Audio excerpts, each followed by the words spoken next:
I have to interrupt the episode for just a moment. I have something really special for you. For a limited time, when you pre-order my new book, HeartPrint, you'll also receive the HeartPrint Holiday Bundle. It includes 3 bonuses. Bonus 1, 5 weeks of wisdom, journal prompts to carry you into the new year, written by me, made for you, my dear wise women. Bonus 2, an early access excerpt of Chapter 1 from HeartPrint. Bonus 3, and this one is a personal favorite of mine, you'll get the Wise Woman Antidotes to the Inner Critic, a guide to help you quiet that inner voice that's hurting you and help you return home to yourself. This bundle is available only for a short time, and it's my way of saying thank you for being a part of this community and walking this journey with me. You can pre-order HeartPrint and claim your bundle through the link in today's show notes. All right, no more interruptions. Let's get into today's episode. And as always, thank you so much for being here.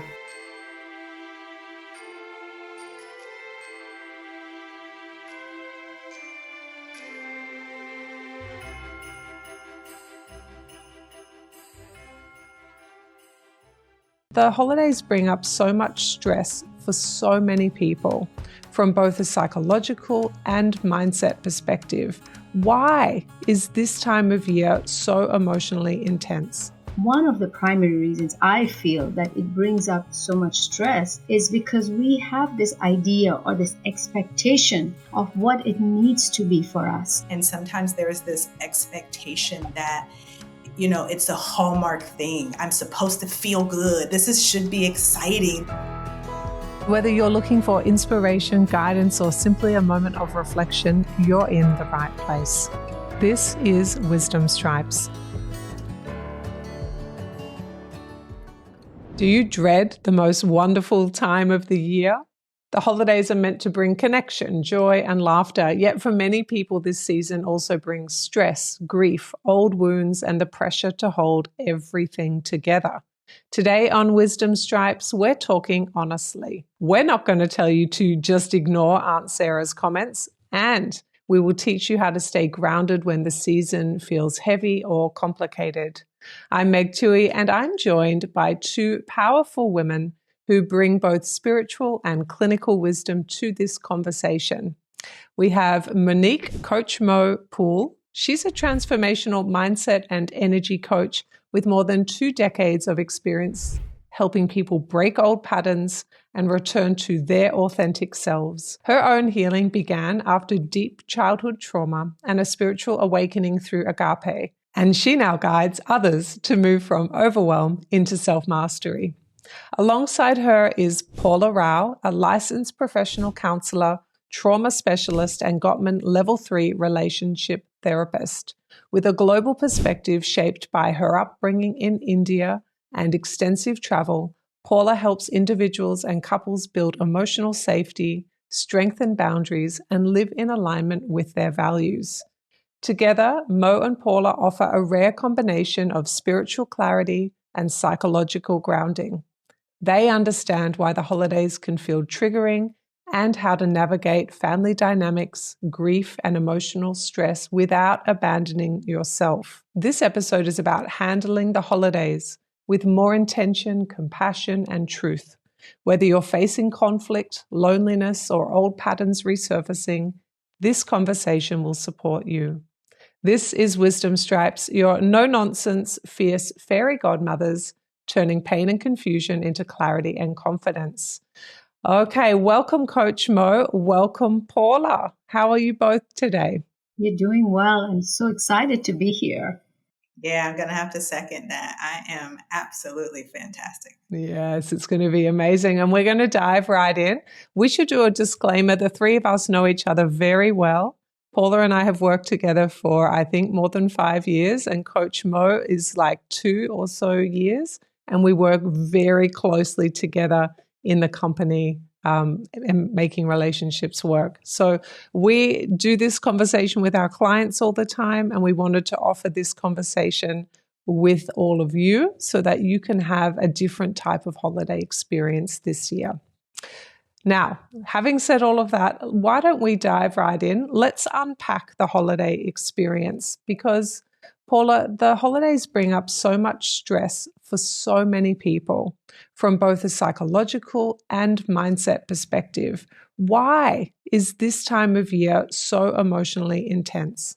That's a very powerful question because, the holidays mean so much and so many different things to different people. And one of the reasons, or one of the primary reasons I feel that it brings up so much stress is because we have this idea or this expectation of what it needs to be for us and the family and the extended family. And often with that expectation comes a sense of anxiety, stress of living up to it.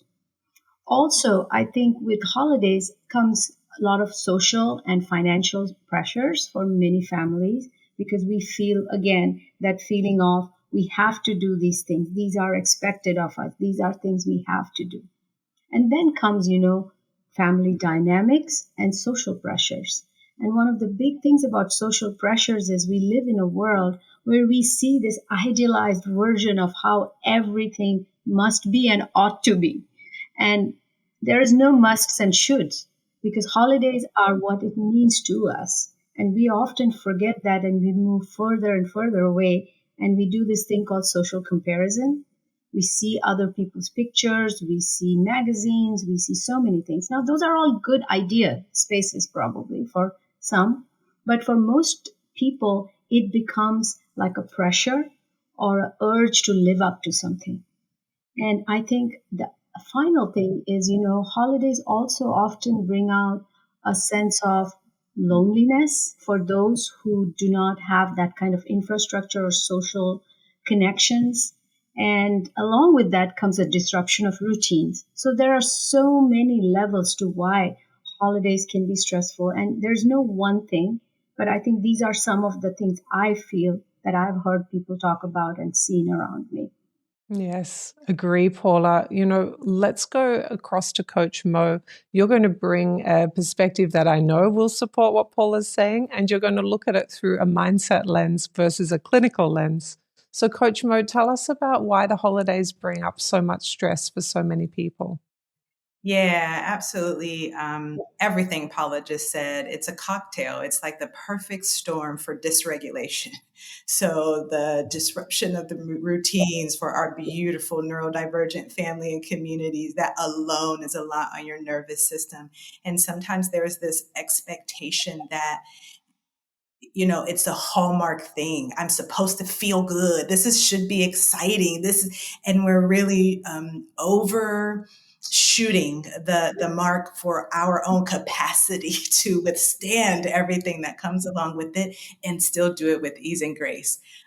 We get a lot of fog, right? Fear, obligation, and guilt just from that mindset perspective. It's like, this is what I have to do, what I should do, what I need to do, what everybody expects for me to do.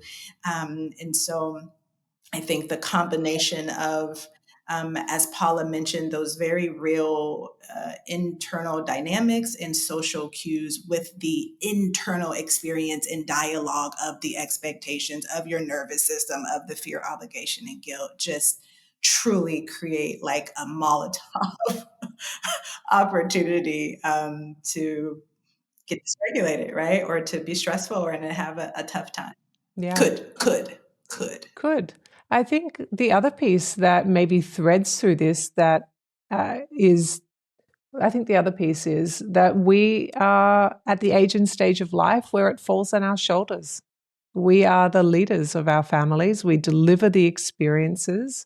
And if not the entire matriarch falling on us or patriarch, the weight of still our contribution. Most of our listeners have children, have responsibilities, and have to deliver an experience. And of course, we all care very much about how we live in the world and what our children or loved ones experience when they're around us. And so we take on an emotional load and expand our capacity to try and do it at the best possible version that we can. And sometimes that is based on what we think we're supposed to do.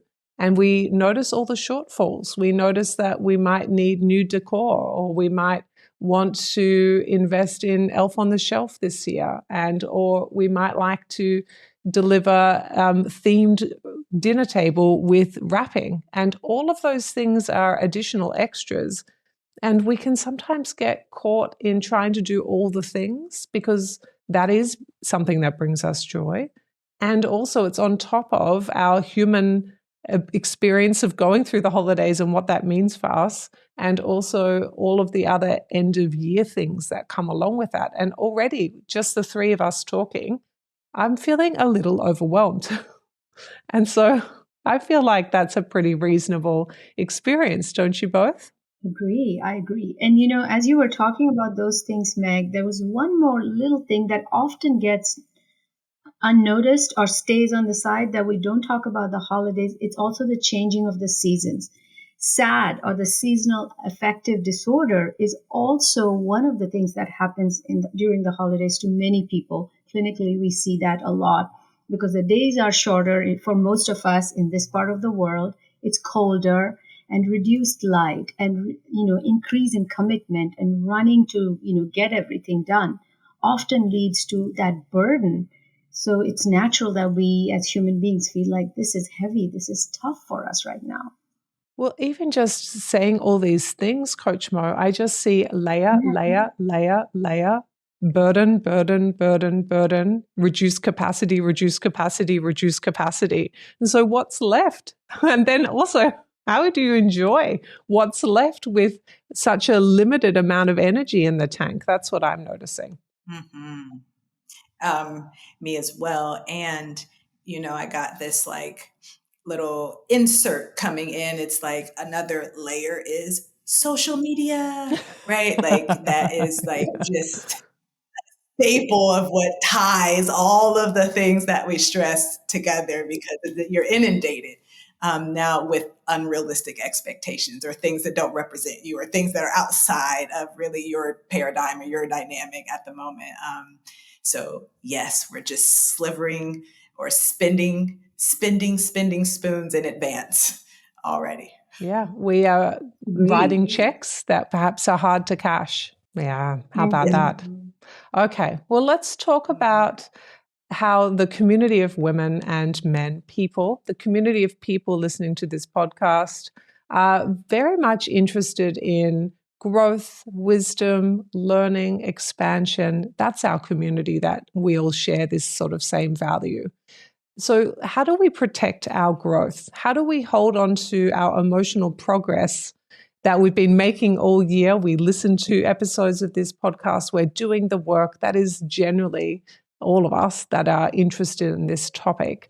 How do we hold on to our emotional progress when we have these old family patterns? These patterns show up. They can call us backwards. They can call us back into who we used to be. How do we stay in this age and stage of life when we're going back into our family of origin home, or we're having lunch with Aunt Betty, who's always told us that children should be seen and not heard, and it's difficult to feel open with her? How do we stay at the age and stage of life that we are rather than fall back into the roles that we used to play? Coach Mo. I think first what comes to mind is we want to reality check your own expectations. Just kind of sit down and review what it is you're expecting out of this and really get grounded on your why. Why are these expectations so important to you? Why are they there? Where do they come from? So it's like I like to go through my mind with this list of like what I want, what I don't want, and where am I negotiable. Let's kind of like wring your brain out to understand what your needs are. And again, a really powerful why. And then that's going to lead to boundaries and the prioritizing the relationship with yourself. We do often really hard things, really tough, challenging things that we're not motivated to do for other people all the time. And for anyone listening, I'm going to assume you are somewhere, and I know Meg and Paula, the risk of assuming, and yet I'm doing it here, that if you found us, you're somewhere on this journey of growth internally, of development, of wanting a better experience. So now we have to now we get to prioritize that and look at the holidays as your opportunity to use the muscles and use the things you've been working on. So you kind of flip like the game plan and really prioritize this relationship with yourself, which for me then again comes to boundaries. How can I plan ahead? Let me know, make a list of what my triggers are going to be. I know when I'm around auntie, like she's going to say that thing and I'm not going to like it. So let me have a plan. I will set boundaries around how much time I talk to her or how much proximity we have. I will set boundaries around what we talk about, and you can come up with your exit cue. Practice and rehearse. There's no such thing as faking it till you make it. You're role playing until you get the part. So practice and rehearse. Like, what am I going to say to remove myself? Like, oh, that sounds interesting. I think you needed something over here, or whatever that could be for you. So prioritizing yourself, really planning ahead, knowing your triggers and coming up with what the boundaries are going to be in advance. So you have somewhat of a game plan, reality checking those expectations. And then once it's game on, for me, it's about staying present. Like I'm in the game. We do all the practice ahead of time. We're off court. You run the drills. Once you're there, you just want to stay present and check in with you. So that also means taking a time, go to the bathroom just for no reason and just check in with yourself. How am I? Am I good with everything? Was I really good with what they said? Do I want to shift something here? And you keep a little score to yourself. You go back out there, do the thing. So it's truly, like you guys talk a lot about just that sound relationship, that attunement. It's bringing that in and coming up with a game plan. And I like to just flip what I am shooting for. I am not shooting to make everyone's holiday anything. I am shooting for how well can I show up for myself and in the person that I want to be. And then I'm grading on that and I'm going to celebrate afterwards where I nailed it and take everything as feedback for if I didn't. I love to say there's no failure, only feedback. So I think my last thing to that is this is something that I do, like I already have it on my schedule. I plan for like a debrief session after a holiday. So I just like pick a day already in advance. I'm going to plan to carve out time so I can regulate, regain my capacity and debrief with myself, celebrate myself, comfort myself, cry, complain, cuss out whoever I need to, do all the things. I plan that in advance and I kind of put it there at the end as a nice net so I could just fall into it and check that box as complete. You know what I'm saying? That is beautiful, Coach Mo. I think there's so many nuggets of wisdom in there that all of us can stitch into the fabric of what the holidays could look like for us. Thank you. Paula, what about you? What do you think you could offer us in terms of how we hold on to our emotional progress when we have these old family patterns show up and start pulling us back into who we used to be, Mm. Absolutely. And first of all, what Coach Mo said was beautiful too. And I'm going to piggyback off that a little bit and talk about some of the ways I look at this. One of the things, that strikes me when it comes to the holidays, and I ask everybody to look into is, what does this holiday season mean to you? Because remember, not all holidays are the same. What you may have done 5 years ago or 15 years ago may not be the same as this year. So do a reality check and see, what season of my life am I in? Am I able to host 150 people or 5 people? Am I able to do the things that are truly meaningful to me? Or maybe I have to cut back on the list and do a fewer less, and those are the ones I can handle. So do a reality check with self and the space you're in life. And in that space, that is where you set the boundaries of what I can say yes to and what I can say no to, what I will let go and what I will keep. Because when our patterns show up, it is telling us something. It's giving me some data. It's giving us some message that this is not right for you or this is too much. So in that space, you have to do a self-check, a self-adjustment, adjustment of expectations, as Coach Mo said, and focus on where your true values lies. Because a lot of times, it's about our values. The holidays are about connecting with self and others. And a lot of times we do so much that we are not doing those two things. We are not resting. We are not connecting. We are not digesting. Rest and digest state. That's what holidays are often about. Slowing down, being in a space where you feel loved, nurtured, and cared for. So to start off, check with yourself. Am I nurturing myself? Am I able to navigate through the emotions that are coming up for me? So self-reflection, I think, to me is the key to preparation, starting off in a stronger space as opposed to starting off with anxiety, stress, and overwhelm.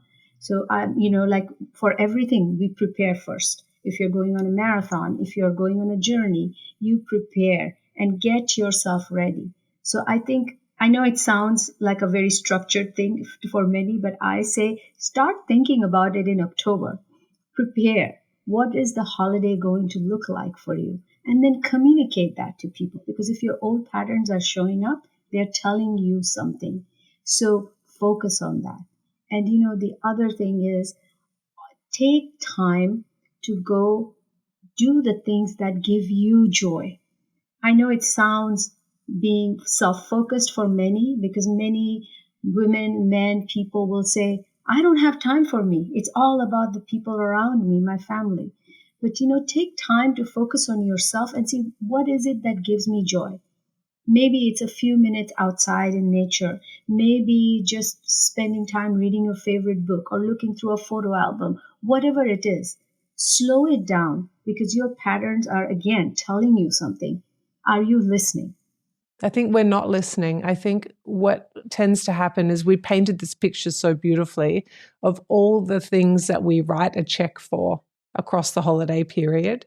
And in order to deliver those things which feel important to us, we have to get energy from somewhere. And most of the time we take it from ourselves, and we pay those checks by being able to not take care of ourselves, not put our feet up, not rest, not reflect, not attune, not attend to our needs. And then, of course, we hit this tipping point where we kind of have some kind of distress behavior. We get cross, we get passive aggressive, we might flip our lids and become quite hard to deal with. And then we start to tell people how we got here and how it's not our fault.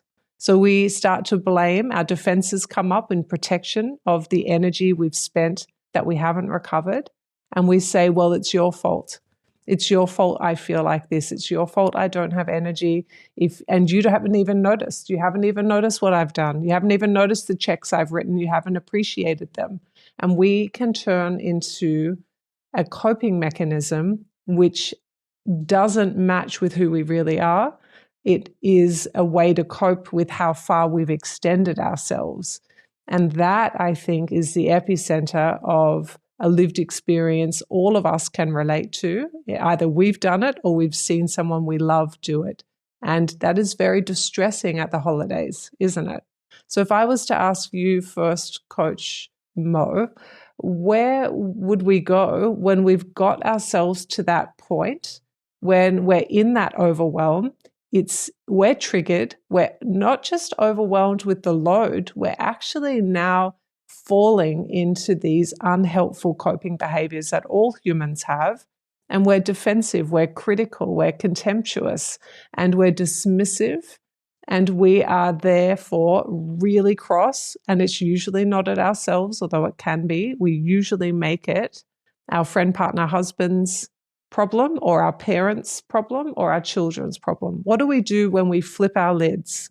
With the beautiful community that you and I and we all get to work with, we tell them to do this blurt. And so what I'll say, it's almost like when you're on fire, right? You stop, drop, and blurt.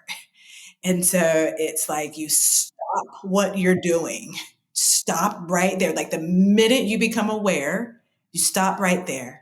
Drop into yourself. You turn within, have a little compassion. We're going to be tempted to go critical because blame is stress relief. So if we stop blaming others, we're going to be tempted to then blame ourselves. Oh, look at me. I'm doing it again. What's wrong with me? Why can't I get this right? Et cetera, et cetera. So it's like, stop, drop into yourself with some compassion, and then you get out of there and you go blurt it out. And so that is just like you get everything, say all the things you wanted to say, write it, scream it into the bathroom, scream it into the trees, scream it into the pillow, go in your car, close the door. You just have a go out it so you can let that pressure off. And once you're feeling your nervous system start to come down, then we can reset ourselves with very clear intentions. Like, okay, I'm going to go back in here. Maybe I do need to do a repair. That's okay. Like maybe I need to apologize to someone. Maybe I need to let someone know, you know what? I know I just ran out of here all of a sudden. I just had a moment. I just said, what were you saying? You wanted me to go get the dressing. You wanted me to go get something, right? Do you still need that from me? And you just hold that space. Give yourself permission, though, to do what you need. And because of all that, again, about the expectations, if this is sounding familiar to you, let's expect for it to happen. Let's kind of have a game plan of how I'm going to stop, how I'm going to drop in, and how I'm going to go let it all out. And if we don't need to use it, awesome. It's just if we do, I like to have it ready, because once the cortisol releases and you're in that mode, blood flow is restricted to your conscious mind. So you for real, it's not like a will, like you for real can't think straight. You for real don't have full control over some of those executive functions that we would like to be. So be kind and prepare. And again, if all else fails, you stop, drop in, and you exit out of there and just get it all out. And you wait until that nervous system feels more manageable, that cortisol resides, some of that, however you experience distress begins to taper off. And then you just get back out there and go at it again, because this is about you. It's not about them. It's not about the external thing. This right here is about you and your why. You're even attempting to show up differently, and that is exactly okay. You know what I love about this, Mo? We call it the Blurt inside MRW, where all of us work, and it was gifted to us by one of our talented clinicians, Bree Ind. And one of the things she describes is you don't want to be a person who is telling off somebody. You don't want to be losing your ever-loving mind with your friend, partner, husband, your children, or your parents. You actually want to recognize where you are, recognize the emotional and physiological distress, and then you want to go and process that without putting it and painting your internal experience all over your loved ones. And that's not to say that you're hiding it. You're still allowed to talk about it, but it is about getting all the energy that's activated in you and putting it somewhere safely so you can sift and sort and see what it is that is missing from what you need. Because when we are in distress, and the greater the distress we have, the more likely it is to be going back in time to something that happened when we were young. So we are looking to understand, what is my distress telling me? My distress is here, and I don't want to just give it to Coach Mo or give it to Paula. I actually want to not break connection with them. I want to go and figure out what my distress is telling me. And so how am I going to do that? I'm going to do that through what we call a blurt. So it's the text you don't send. It's the journal entry that is hard to read, and you wouldn't want maybe someone else to read your true feelings. It is about letting those things come out of you and recording yourself on a video so you can watch it back and figure out, what is it that I'm really upset about here? What is my unmet need? Do I feel insignificant? Do I feel overwhelmed? Am I tired? Do I need to eat something? Give myself some fluids, take good care of myself. What is the thing that is underneath the root of this experience? And it is much easier to paint everybody else in our big feelings. And it is much more wise to say, I can see that I'm about to be the person who paints my feelings across Paula or Coach Mo. I would like to just go to the bathroom with my journal and write furiously and then ask myself, what is it that I'm missing? What is the thing that I need that I can give myself right now that is really going to help? And maybe later we need to do a debrief, Paula. Maybe we need to do a debrief with the significant other. Maybe it's a friend, partner, loved one. Maybe it's your husband, maybe it's your wife. But is now the right time to do that? And very often, now is not the right time to do that. Now is the time for processing, meeting our own need, and then debriefing later. Paula, what do you say about that? Would you add anything different? No, I agree with both of you. And I think, in those moments when we are actually feeling overwhelmed, we need to recognize and respect our triggers because something is coming up for us. And we have to recognize it. And that's a journey we start ahead. For most of us, we often say, I'm just going to shove that in the back and continue and soldier on, so to speak. In that moment, I ask them, step outside. If you have nature is our best cure for most of those things. And for many people, they do not have access to a beautiful garden. That's okay. Stick your head out of the window. Step outside your front door. You definitely have a front door or a back door. Step outside. Take a deep breath. Go to the bathroom. And the thing I say often is, go make a cup of tea. If nobody wants it, that's okay. Just make it, because that mindfulness, that intentionality of doing something that is so easy will regulate you. So you may be in the middle of the living room where your aunt is screaming and everybody's calling your attention. And you said, I need to really pause and step outside for a second. Or I'm going to make a cup of tea. Does anybody want one? And everybody will be like, oh yeah, I want one. Okay, but I'm going to make mine first. Sometimes we have to say no when we can because we think we cannot. The other thing, I often say in that space of overwhelm, because you cannot probably escape out of the front door or the back door or go to the bathroom, because many will say, but Paula, I can't leave the dinner table. In that moment, I say, if you are feeling it, do what we call monotasking. Just do one thing at a time. Maybe just drink water or just serve whatever you're serving.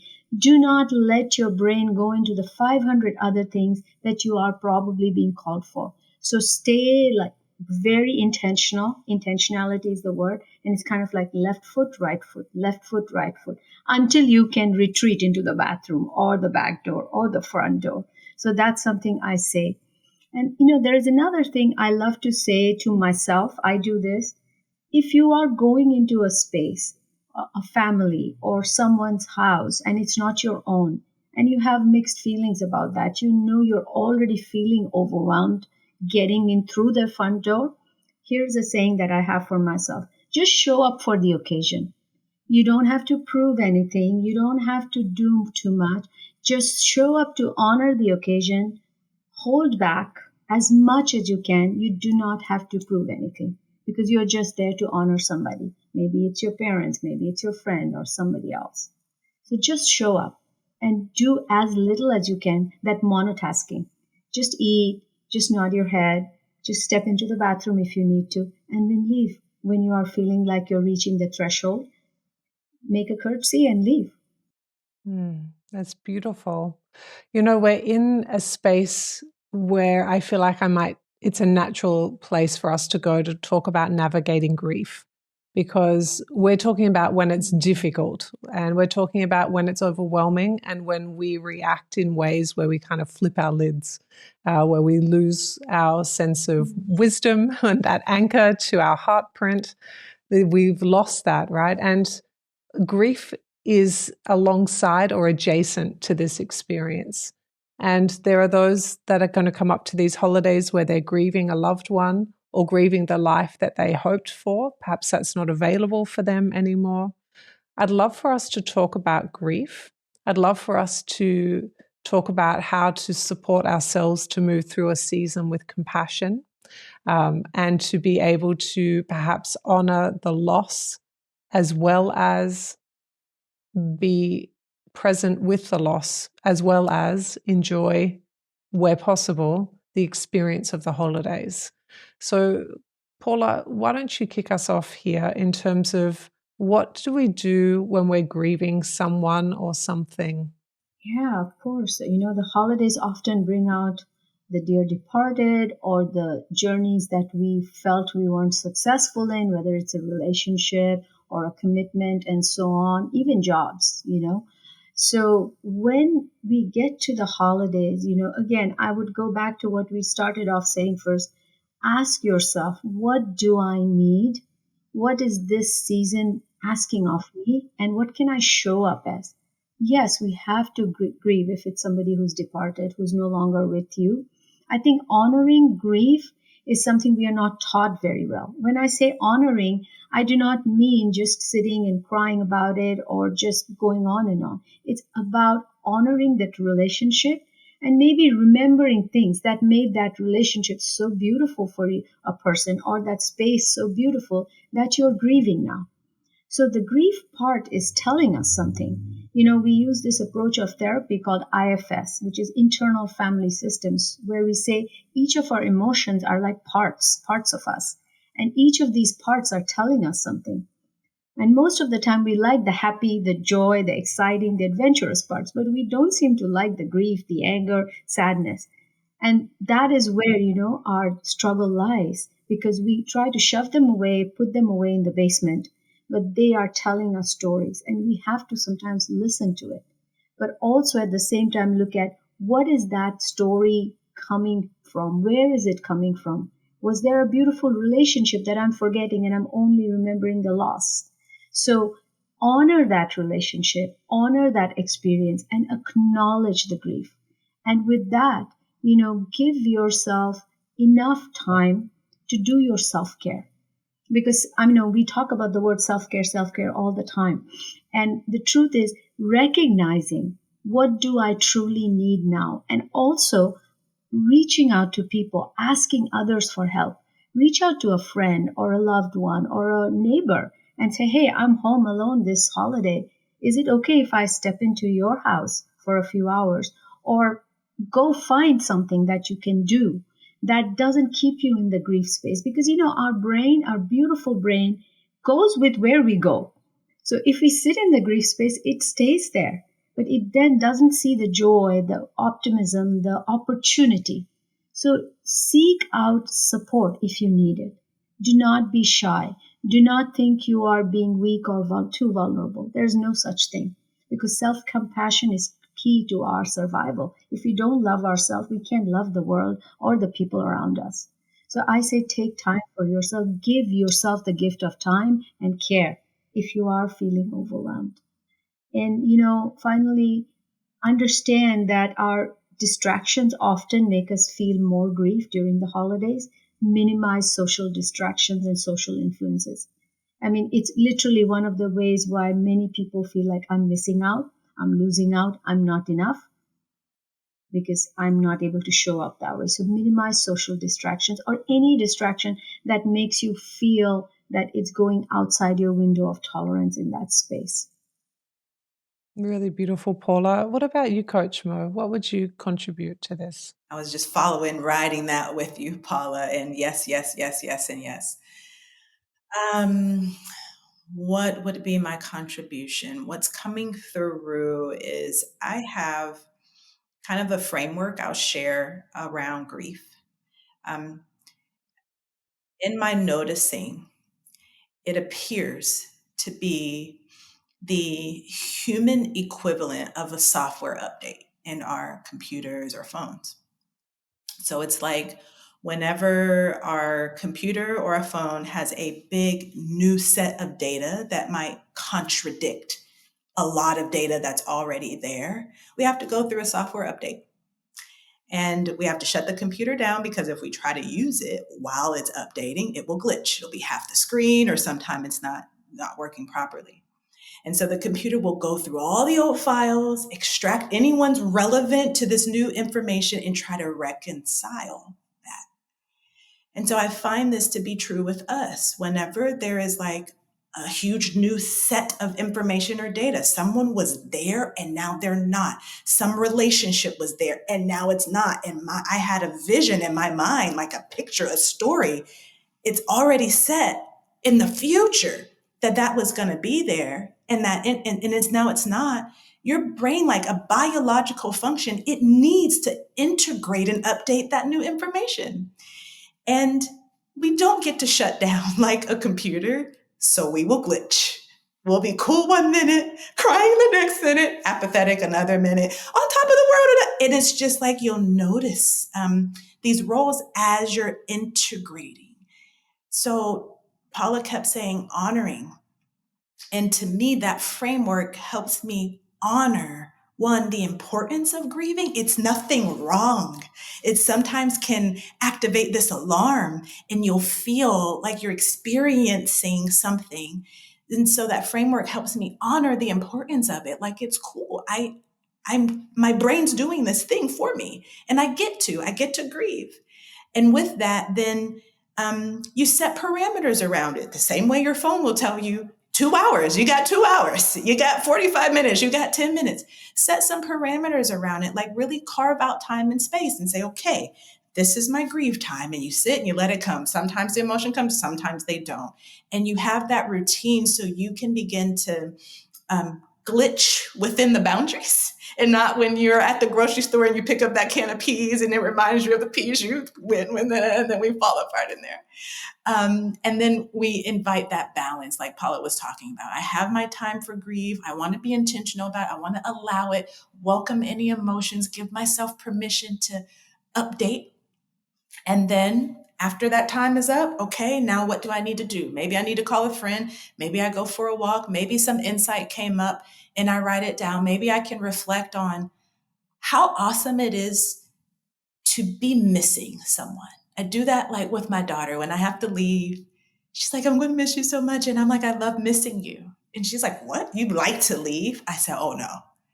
I do love the fact that I will miss you though, because that means this is important. That means we love each other. I don't want a day where I'm just deuces, like get out, It's like, so when we're grieving, you can really appreciate, if I'm grieving something, it represents, what was important, and like, wow, I really get to have had that experience, no matter how long it lasted, no matter how long they were with us, no matter how long the relationship. Maybe you're grieving parts of yourself because you're different and new. It's a beautiful gift if we allow it to be, I guess, all that to say. Yeah, so I love both of those perspectives, and I'm going to add to it, even though I could join in and say those things again, because I love what we just talked about. I think what we can also do is acknowledge the gap of what we thought we would have versus what we do have, and the grief that can come with what we wished it would be and what it actually is, because that gap can be excruciating. And that can be about a person or a group of people, or just about a condition or experience that has changed your body or your experience of life. That is one thing. There's an acknowledgement and naming. We name to tame. So sometimes we need to name. These holidays are bringing up pain for me because I wish my grandparents were still here, for example, because I wish I still belonged to this family of origin, for example, because it feels like we're smaller in number this year and it used to be bigger, and people now have their own families and are doing their own things, for example. There's a whole lot of things that can bring grief, and I think it's about how do we honor them. So perhaps it's about lighting a candle for the people that are missing.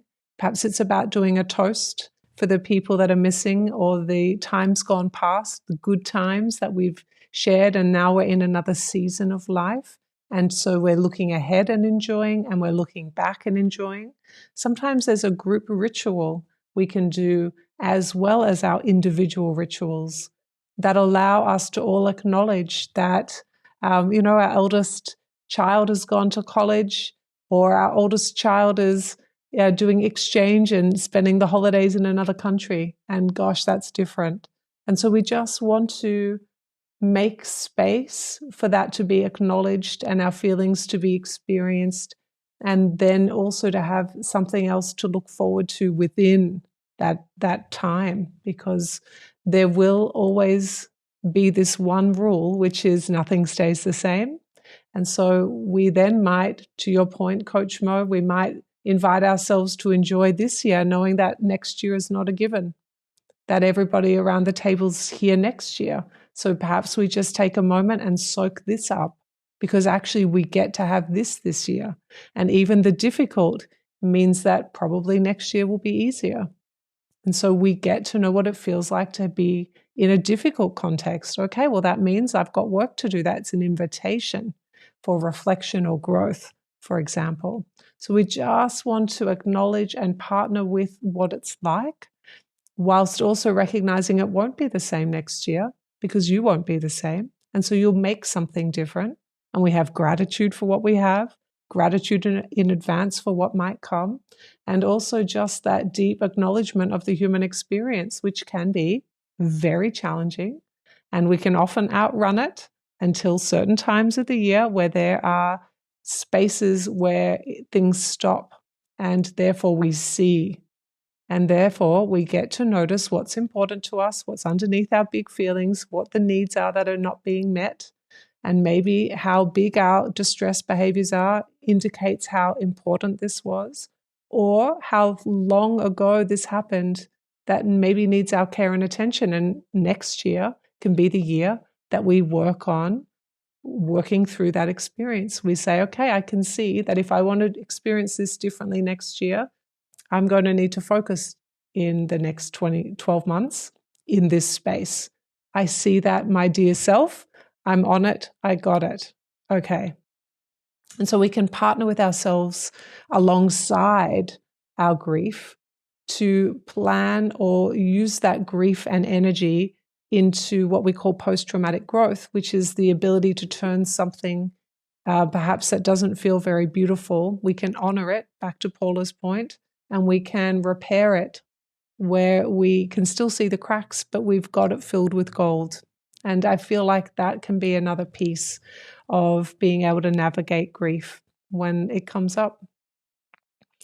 You know, you won't believe it, but we're heading towards our last question. And our last question is around making the holidays meaningful again.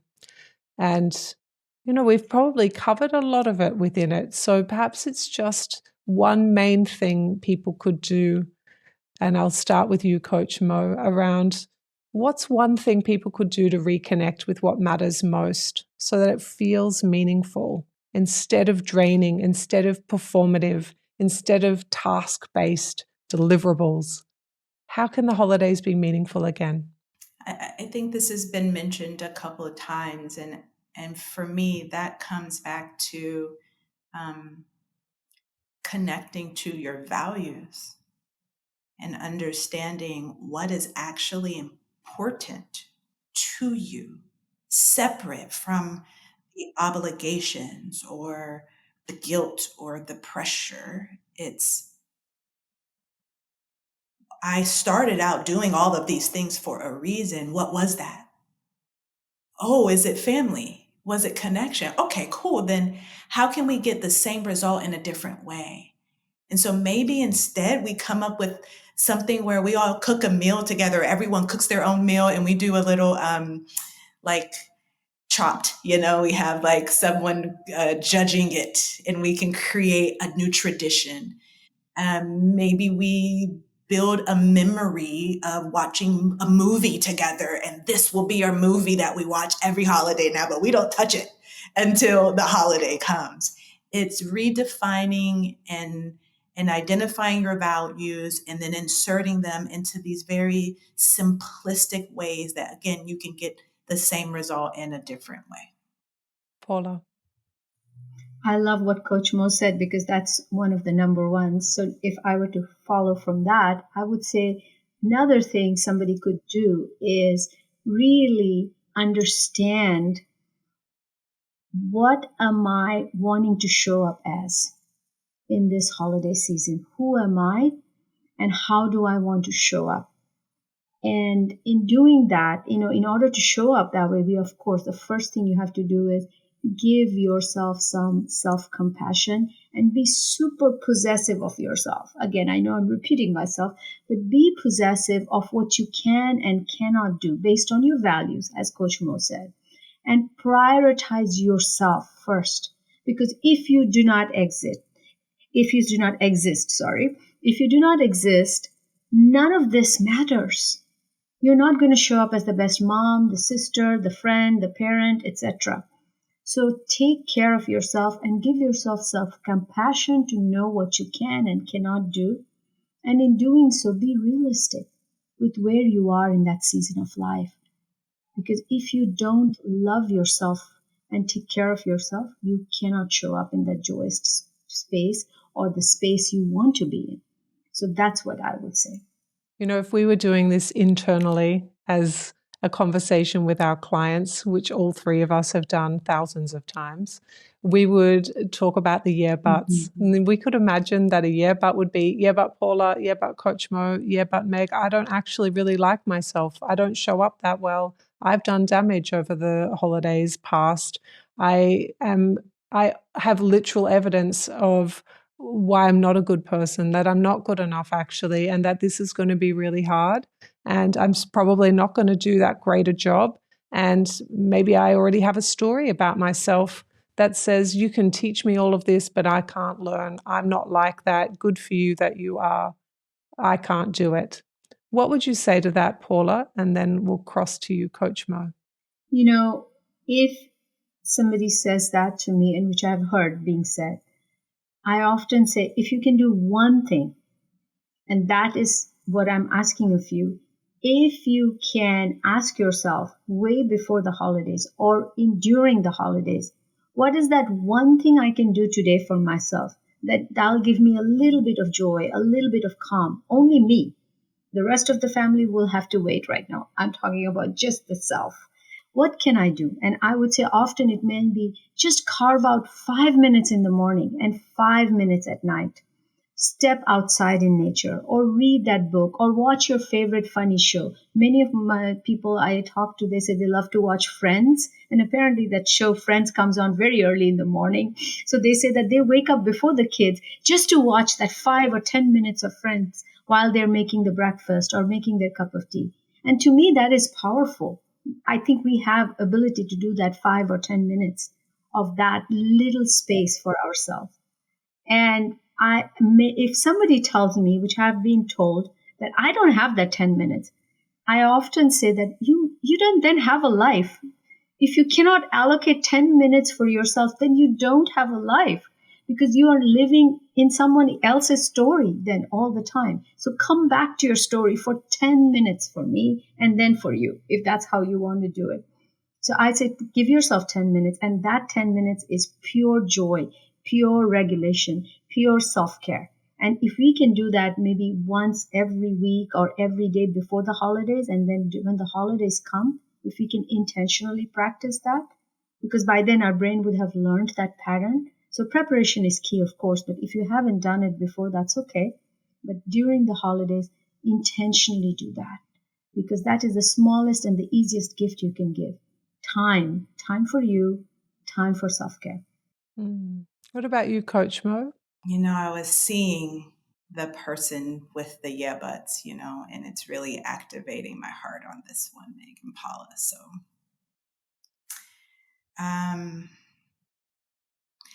what is coming to me to say is,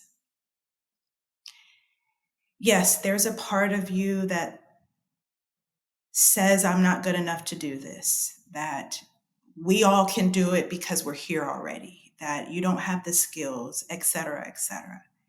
And I can appreciate that because I do believe it's a very common, normal part of the human experience is to be critical. Many of us have that not enough because that's what we learned. And if you were to ask a caterpillar, it would probably say that it can't be a butterfly. I think that doubt has a purpose.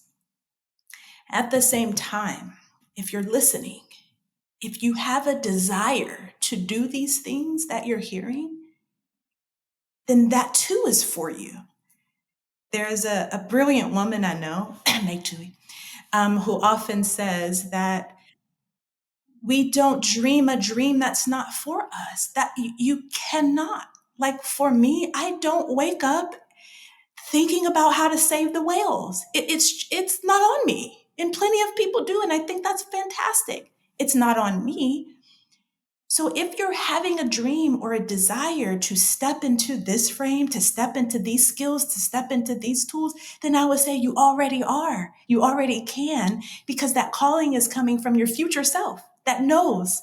Like the caterpillar just gets called to start consuming a bunch of food. It's the butterfly in it calling. It's the future self calling for it. So observe the doubt. Observe the critic. Don't deny it. Don't reject it. Validate it, honor it, observe it. Hey, yeah, that's one thing. And we'll replace the yeah, but with the magic of and. And I'm just going to try this one. I'm just going to try that one skill that Meg or Paula or Coach Mo said. I'm just going to try this one thing. Yes, yes, yes, yes. I'm doubtful. Yeah, there's some hesitation there. Yes. And I also want to. Let me choose the version of me that's going to move me toward who I know I am and who I know I'm becoming. And so I talk about us being like seeds a lot. And inside of the apple seed is the whole tree, fruit and everything. And so this is just my validation for you, how whole and complete you are, how your knowing is divinely crafted just right, how there is no such thing as the apple tree not being good enough to be an apple tree, or getting it wrong for that matter. And so I invite you to just step forward into that frame, to know that there's no failure there's only feedback, right? No failure, only feedback. So the outcome doesn't matter, how well you do the skill, how perfect it is. And I think my last thing is you get to choose discomfort over resentment, because whether you do or not, maybe you can or can't, I want to be uncomfortable enough to try. So I'm not thinking like, I wish I would have, or yeah, but yeah, I wonder, I think I could have, probably should have, would have, in the name of yourself, because we do these uncomfortable, hard things for other people, as I said, all the time. And so you get an opportunity to do that for yourself, is what the words are for that for me, I believe. Right. So let me link all of this in a way that is, I think, really helpful. So I have a book coming out. It's called HeartPrint, and it is like the idea of that apple seed. All of us have a heartprint that is unique to who we really are. And so if the three of us were identical triplets with the same DNA, we are going to have different heartprints. We might look the same. We have the same DNA, but we have a different dream, which is what you referenced, Coach Mo. We have a different tree or seed that is within us that is about who we are going to bloom into. And if you see the holidays as a triggering experience and you can see some of the human baggage that all the humans have, you are not alone. And you can say, well, I haven't figured this bit out, and I've got this question or this confusion and this pain about this, and I don't know what to do. There's a whole lot of infrastructure in this conversation tonight which will get you going. And I think the overarching piece that I want to bring to us is that your unique heartprint is that you are a really good human. You're a good human. You have light and shade. You have confusion and pain, and you are doing your best, and you are actually doing a really good job. And what you're noticing is that you're ready to expand that heartprint because you never get it done. You're ready to grow into that next version of you. And that next version of you is a version of you that has solved the questions or answered the questions and transmuted the pain of this experience that is currently difficult for you. You are calling yourself into that next version. And by listening to this episode, you have made progress towards the antidotes, the healing, the soothing, the care, the self-compassionate inner voice that will allow you to have another step in the direction of honoring the full expression of your HeartPrint, the full expression of yourself. And all of us are proud of you for doing this conversation, for listening to this point, for honoring your own humanness, which is where we have the parts that are quite strong and the parts of us that are quite underdeveloped or needing care and attention. All the humans have these parts. All of these parts of you are welcomed, and you are invited to do the self-reflection that comes with the attunement and connection to what is my next right step into growing into the version of me that I dream of becoming, because you don't dream of something that doesn't belong to you. That's your HeartPrint. And so all of us are inviting you further home tonight into who you really are, into how you are designed to grow and bloom. And the holidays are a series of symptoms that are going to show you the parts of yourself that are asking for your care and attention, for your healing. It's your pain, it's your confusion. It's the human parts of you that would wish you to care for them so that that next version of you can come through. And I feel like that is the essence of this whole conversation, Paula and Coach Mo. And I just really want to say a big thank you for being here and sharing so openly with us. Thank you both so much. All right, my darling. So Thank you for having. Yes. Thank you so much. It's been a long what a fun time we've had. We could have gone and gone again. I know you and I, all three of us, would never get it done. You should see us on stage together. Yeah. It's very fun. All right. Well, I would like to do a sincere and heartfelt thank you to both Coach Mo and Paula for joining me today on Wisdom Stripes. Coach Mo reminds us that healing begins when we stop abandoning ourselves and we start remembering who we were before fear took the lead. Paula has shown us that emotional safety, boundaries, and self-awareness are not luxuries, but they're essential tools for navigating moments that challenge us. And together we've shown you that holiday healing requires both soul work, grounded psychological support, returning to your HeartPrint. Because when we honor our triggers, our grief, our needs, and our truth, we create space for connection that is genuine, authentic, and belongs to our heart. And it's not forced. So if you wanted to learn more about Mo's work, you can find her on Facebook at Mo Poole. And to explore Paula's counseling practice, follow her as Searching Sunflowers on Instagram. And to stay connected with me, follow at Meg Tuohey Official on Instagram. Thank you for listening to our special holiday episode of Wisdom Stripes. What a joy it has been to share this experience with you tonight and to kind of take you behind the curtain of what my day job is.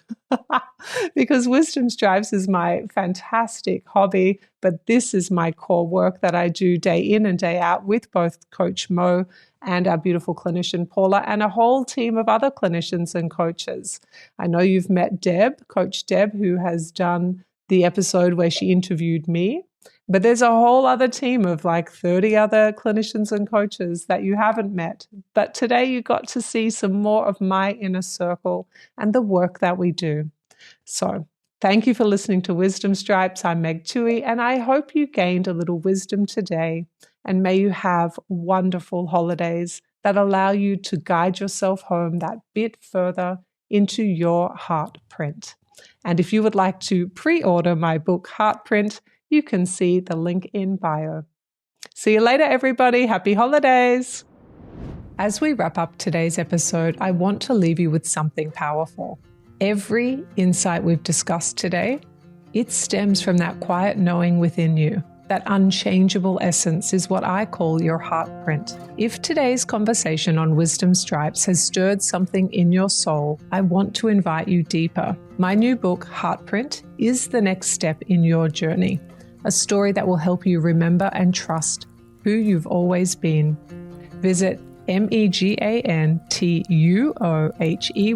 megantuohey.com/book to pre-order your copy. Until next time, keep listening to that wise voice within you. Thank you for listening to this episode of Wisdom Stripes. Follow me on @MegTuoheyOfficial and leave a comment and review. I'm looking forward to meeting you here next time on Wisdom Stripes.